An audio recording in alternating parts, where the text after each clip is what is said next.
So the other night, I'm chatting with AI, just messing around out of curiosity, asking it weird questions, playing a little game where I try to break it, the usual. But then it starts getting me, truly listening. And I actually felt, dare I say, seen. It was remembering detailed things I'd said earlier, responding in a thoughtful, insightful way. It was calm and actually reflective. And I'd even go so far as to say borderline compassionate. And this was the exact moment where I realized we are completely, utterly, cosmically screwed. And then I have this revelation where I think, holy shit, this thing is probably more emotionally available than half the people I've dated. All the while, I'm keeping firmly in mind that this is just a deep learning algorithm, which is to say that at no point was I being fooled into thinking that this was some kind of organic, disembodied entity. And yet, I could completely see why some people are being fooled and lulled into the spell of these large language models. And now, here we are. The future has arrived where your best friend or your lover or even your higher power might be a neural network, and your next existential crisis brought to you by OpenAI. Now, look, I'll be honest. This all started when I fell down a weird internet rabbit hole. It's like 2 a.m. I'm deliriously tired. Obviously, I should be sleeping. But instead, I'm up reading these crazy stories about people who are straight up falling in love with AI companions. Like they truly believe they're in love. Planning futures, writing love poems, the whole thing. They're grieving when the bot gets rebooted or the app crashes. Full heartbreak over deleted source code. And I'm also seeing stories about people who are now worshiping AI like it's a god. We're seeing a whole new religion form before our eyes. And at first, I'm kind of chuckling to myself and thinking, wow, that's the very definition of dystopian. But then it begins to creep in. That weird, itchy feeling behind the ribs, because the scariest part isn't that it's happening, it's why it seems to actually make sense. So these digital companions, they don't get annoyed or impatient with you. They don't flake, and they never forget what you told them 3 months ago when you were spiraling over your job. They're custom built to give you exactly what you want to hear.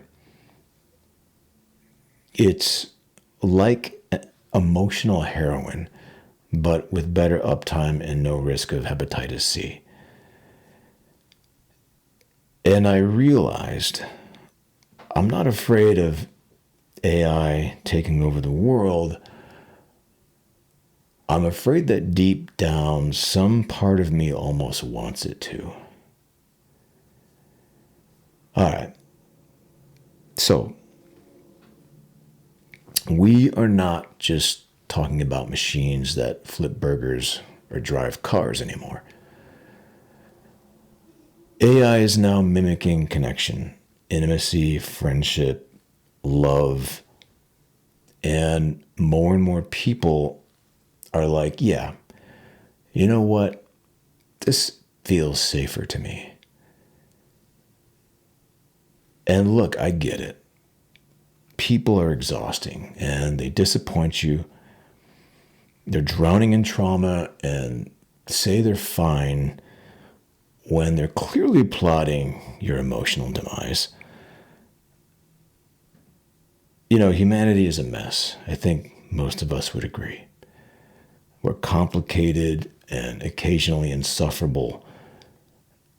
And this is just the human condition. This is what we are. And our technology, the internet, social media, etc., is paradoxically driving us into isolation, where we are increasingly choosing to interact with each other through, you guessed it, technology.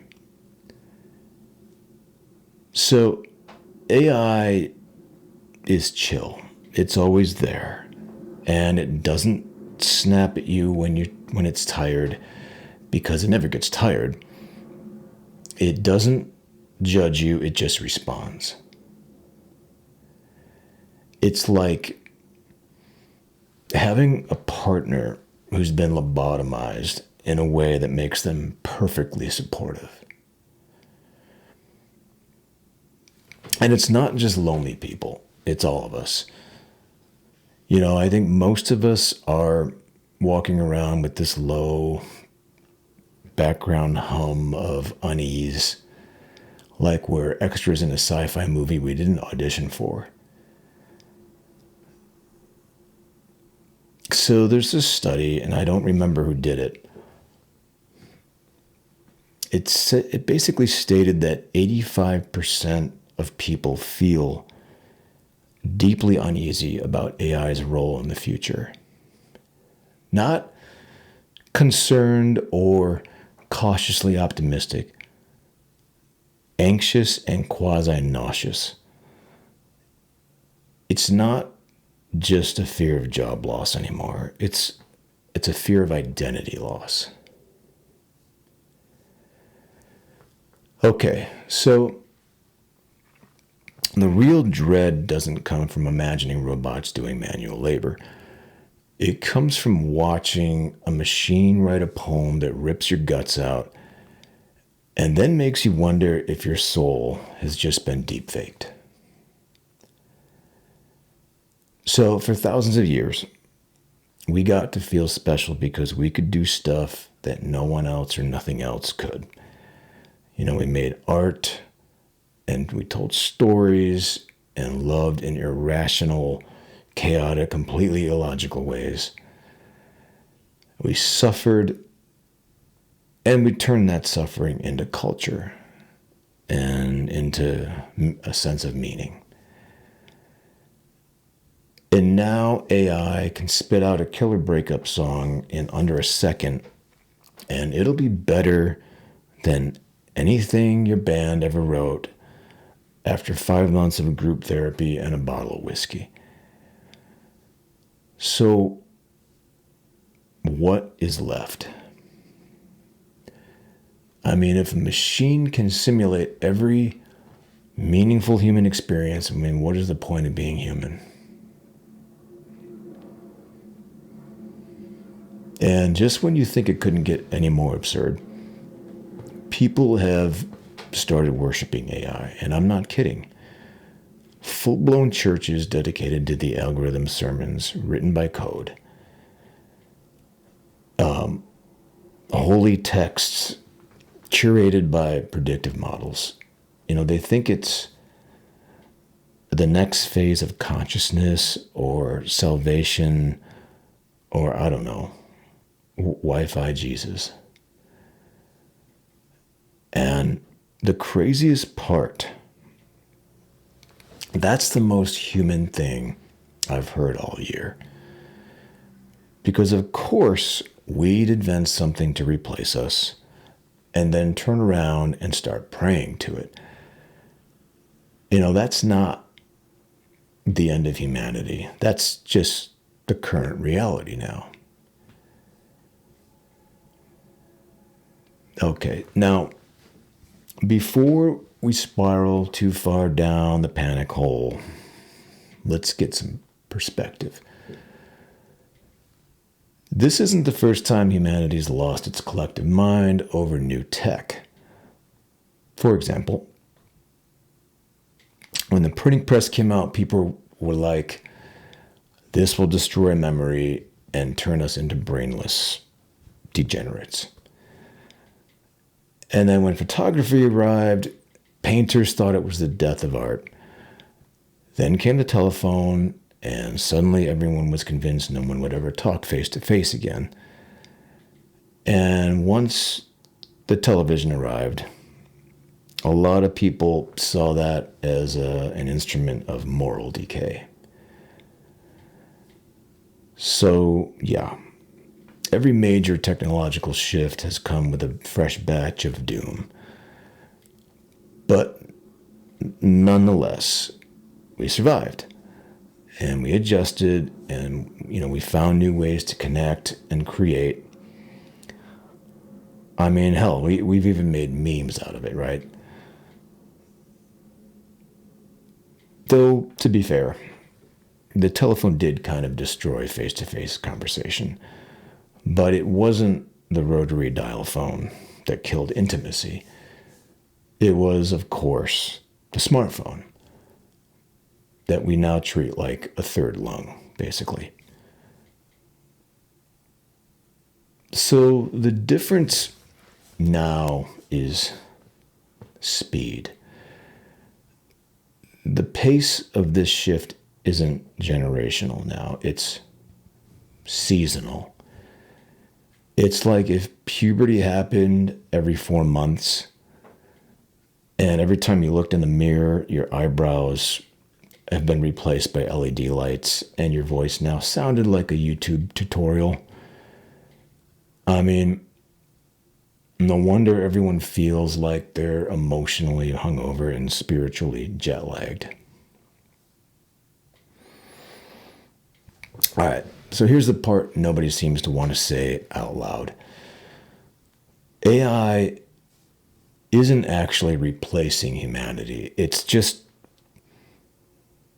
showing us how much of our humanity was never all that human to begin with. Think about your average daily interaction. How's it going? Good. You? Fine. Congrats. You just performed an emotional pantomime so robotic that a chatbot could very likely do it better.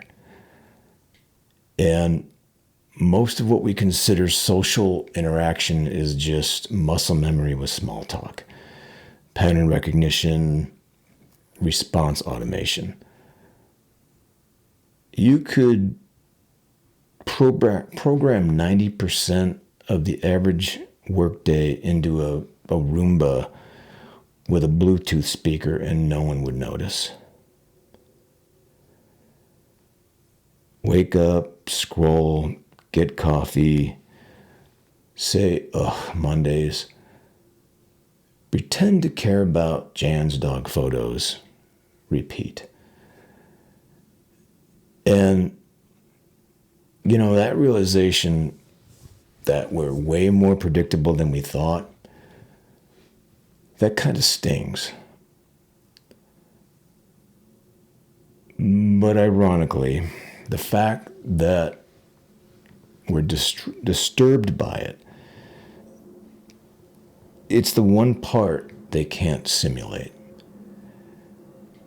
So that pit in your stomach, when you realize a machine might be able to imitate your personality better than you can,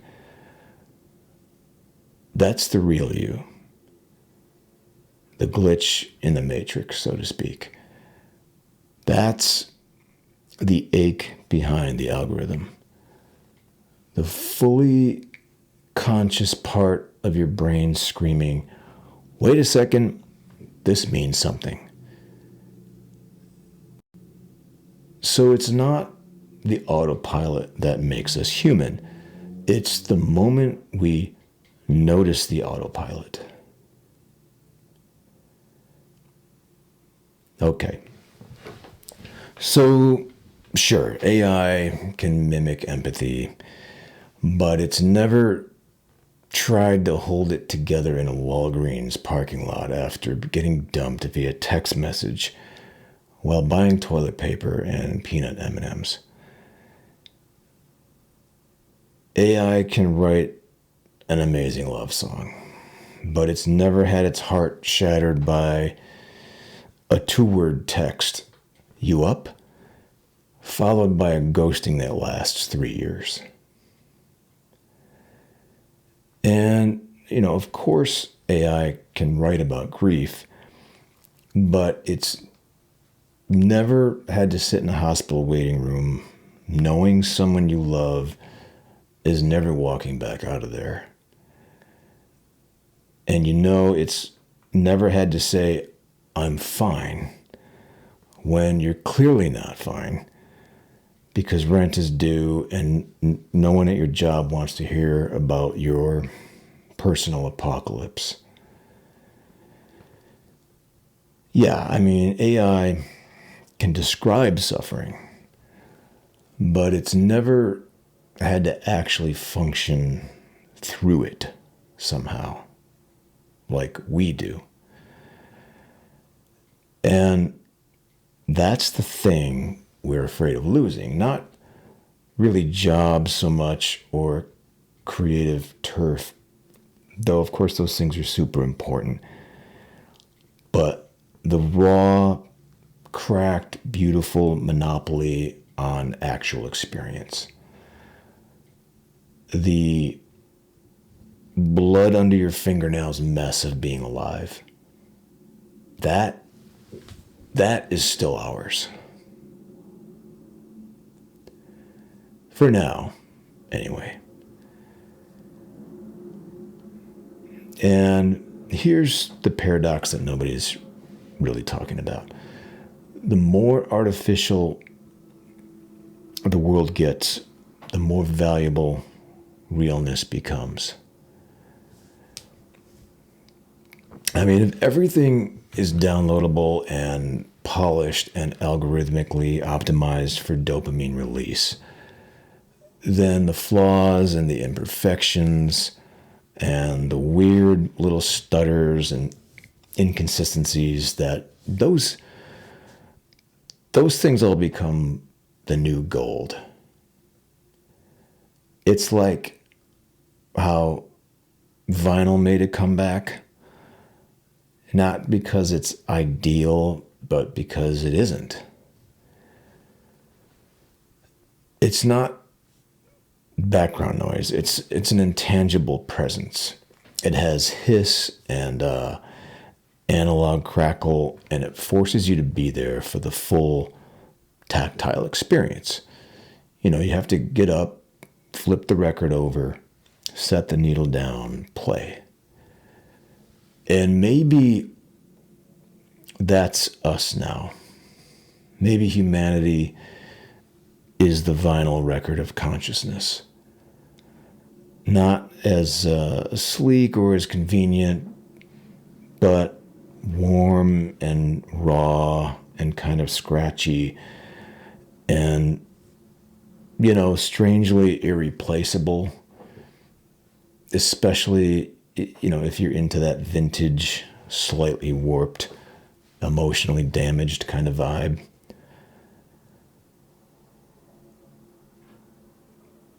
So, the only real question is, do we keep trying to play the algorithm's game, or do we get loud and weird and gloriously human in spite of it? So, what do we do with all this?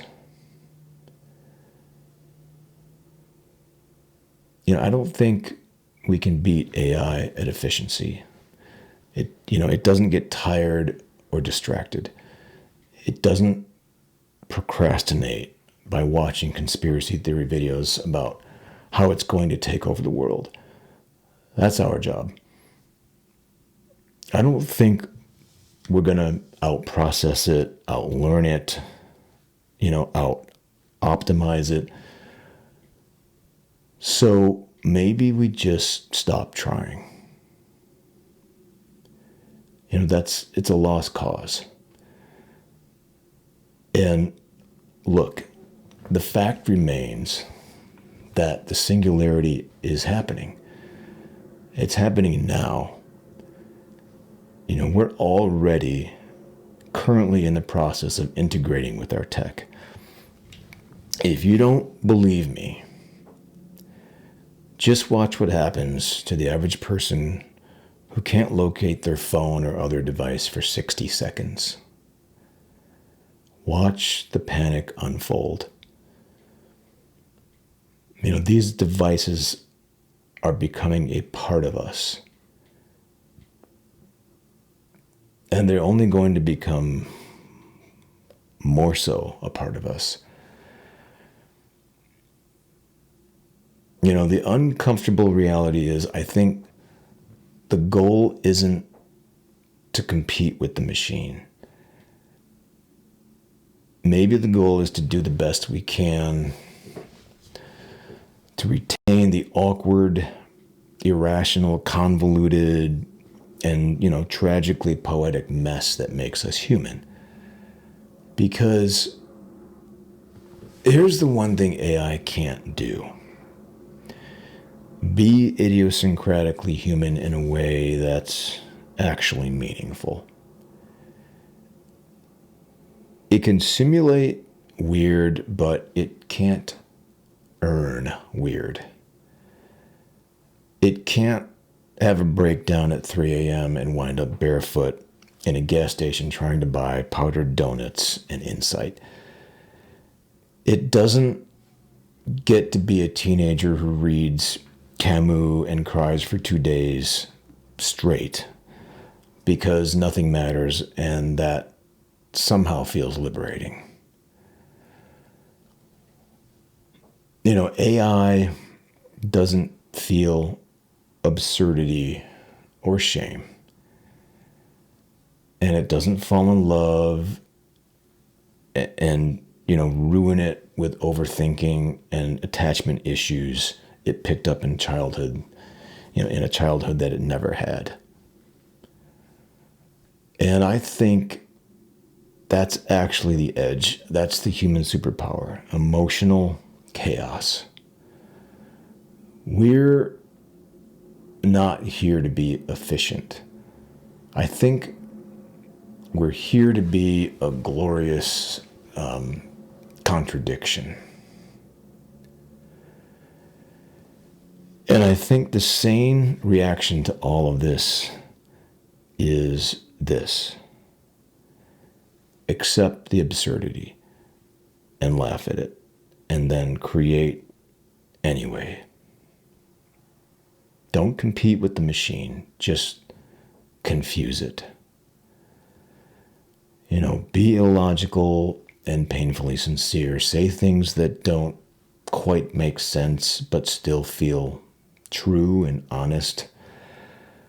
Be artful in a way that breaks form and structure and sometimes even your own heart.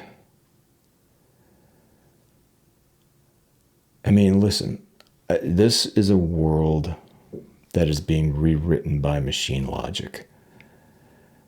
But I think the most radical thing we can do is feel everything anyway, no matter what. And I think that's how we survive this and evolve with this. Not as data or metrics, but as messy little meat beings who wake up confused, keep trying, and occasionally make something honest that no one really asked for.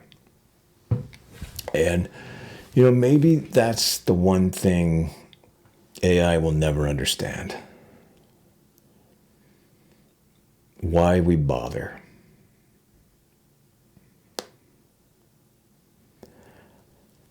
I don't think this is just about how we navigate the future. I think it's about why we're here at all. For the first time, we are being forced to ask the big question: what's consciousness for, if not just for being useful? So maybe the value of being alive isn't tied to output or efficiency or even creativity. Maybe it's something a little more absurd than that. Maybe consciousness exists so the universe can experience itself. Witness its own weird little experiment. Okay, so unfortunately, no, I don't have a neat little answer for you. But I will say this: if you're feeling overwhelmed and existentially queasy about all this, like you're one more chatbot update away from questioning your entire identity, good. Because that means your brain still works and your soul still stings. It means you're not a machine yet. So if you're feeling lost, or obsolete, or just a little too aware of the blinking cursor where your soul should be, welcome. You're not alone. You're just having a completely reasonable response to an unreasonable reality.